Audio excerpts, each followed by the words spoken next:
welcome to Sibos. We're here in Frankfurt, it's September 2025, and I've just bumped into Aleix Revilla, who is the Head of Consulting Services at TradeHeader. Aleix, how are you? Good, very good, thank you. How's Sibos going for you? It's great to be here at Sibos again.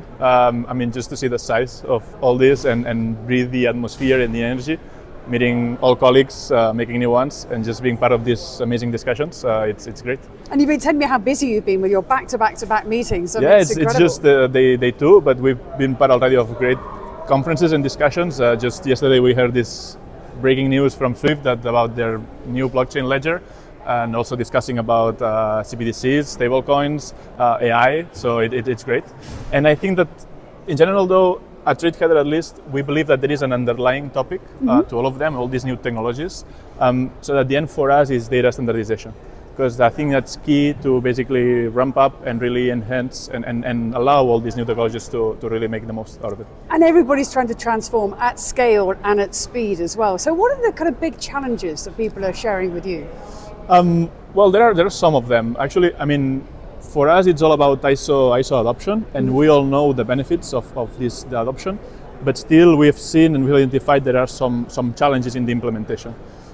It's basically three of them. So one is the fact that there are different payment systems that they have implemented their own rules in using the ISO model, and these rules have caused some real fragmentation.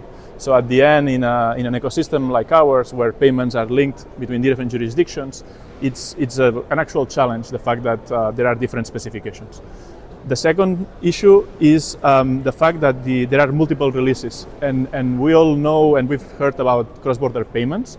So most of the payment infrastructures have leveraged their specifications on CBPR+.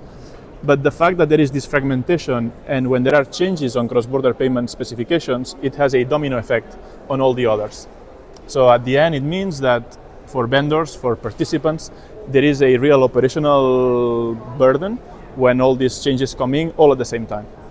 And the third, I would say, is the data quality.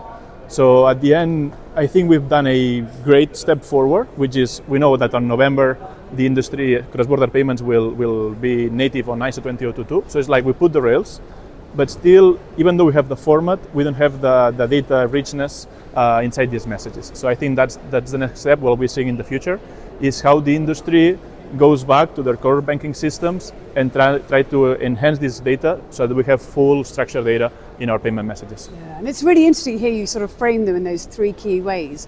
So how are you helping these organizations overcome those challenges? Yeah. Well, at TradeHeader, we've been very close to data standards in general since the very beginning. So it's more than 15 years now that we've been doing that. And actually, we're not just implementing these standards, we're not implementing ISO 20022, we're also very close to the industry. So we know quite well what are the challenges that exist today, what are the differences, what are the risks. So that helps us first educate and aware our customers, so to anticipate and be proactive in a way that they don't need to react to those risks, but they can advance to them. The second is, and I think there are several areas of mutual consensus along the industry on how to see the payment ecosystem in a holistic way, so that it's an industry-driven, it's an industry-driven action, so that when there are new changes coming in, we see them as a whole, and that allow us to be aware that a change in one local jurisdiction can affect others. And I think there are initiatives such as the Payment Market Practice Group and HBPS Plus that are already doing a great work there, but I think this needs to be enhanced still. And the third is to capacitate all these initiatives with technology. And actually we can put on the table like software tools in terms of validation and interoperability checkers that can allow us to basically anticipate to those changes and shift left the testing of those changes in the payment system. And you were talking there about those are very specific to some of your clients as well, but also the ecosystem as a whole, the industry as a whole is really facing some challenges as well. How do you see your role in the wider Sibos ecosystem? Yeah, here it's because of the payment space, we're talking about a lot of ISO 20022, but in general at TradeHeader, we are part of we coexist and we sit very close to the different standard bodies. So it's we are not only implementing these standards, we are co-creating them, We are part of ISDA. We work with the Finos organization. We are members of the fixed trading community and the FPML standards committee. We even co-chair some of these working groups. So basically, we help define the standards that the industry is using.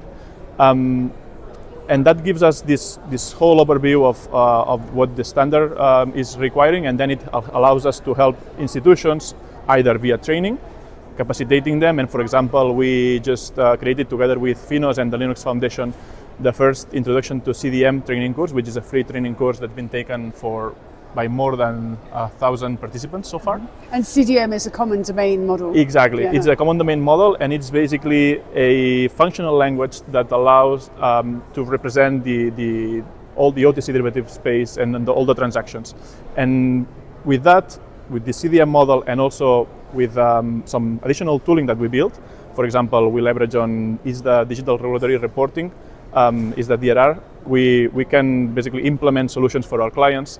For instance, in terms of regulatory reporting, which is quite a topic. I was going to say, right now everybody's thinking about the digital regulatory reporting, which is incredibly of its time. We're almost out of time, but I just want to say, enjoy the rest of Sibos. It's going to be an incredible rest of the week for you.